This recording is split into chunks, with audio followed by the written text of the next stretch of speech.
দেখেন $700,000 দিয়ে আপনি কিন্তু ইউএসএ, ইউকে, কানাডাতেও এরকম একটা অ্যাপার্টমেন্ট পাবেন। মোস্ট ইম্পোর্টেন্ট কি জানেন? এখানে কোনো ট্যাক্স দিতে হবে না আপনার। 40% ট্যাক্স কিন্তু ইউএসএ তে দিতে হবে আপনি যদি এরকম একটা অ্যাপার্টমেন্ট নেন। তাহলে আপনার খরচ কত হইলো?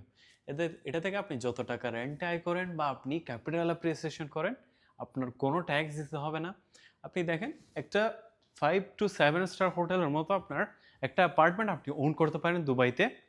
এটার প্রাইস এবং পেমেন্ট প্ল্যান যেহেতু 60-40 আছে, আপনি 20% ডাউন পেমেন্ট করার পর বাকিটা ইনস্টলমেন্টে দিতে পারেন, যেখানে কোনো আপনাকে মানে কোনো এক্সট্রা পে করতে হচ্ছে না আর কি। আর দুবাই যেহেতু আপনাকে ট্যাক্স ফ্রি রিটার্ন অফার করতেছে, এর মাধ্যমে আপনি কিন্তু আপনার গোল্ডেন ভিসা সহ পেয়ে যাবেন। এরকম একটা এলিগেন্ট একটা অ্যাপার্টমেন্ট আপনি ওন করতে পারেন দুবাইতে, এবং বুর্জ খলিফা থেকে জাস্ট 5 মিনিটস অ্যাওয়ে আপনি ওয়াকিং ডিস্টেন্সে পেয়ে যাবেন। সো এবং মেট্রোর সামনে কিন্তু আপনার এরকম একটা অ্যাপার্টমেন্ট ওন করতে পারেন, যেটা 1 বেডরুম। আর পুরো ভিডিওর জন্য আপনি আমার অন্য একটা ভিডিও চেক করতে পারেন, তাইলে পুরো ভিডিওটা পেয়ে যাবেন। আপনারা যদি প্রবাসী হয়ে থাকেন, ইউএসএ, ইউকে, কানাডাতে থেকে থাকেন, তাইলে কন্ট্যাক্ট করতে পারেন। এরকম একটা অ্যাপার্টমেন্ট আপনি আজকে থেকে বুক করে রাখলে আগামী 2-3 বছরের যদি ওটা হ্যান্ড ওভার হয়, আপনি আপনার ফ্যামিলি নিয়ে মুভ হইতে পারেন, বা আপনি আমাকে বললে আমি ওটা রেন্ট করে দিব, সমস্যা নেই।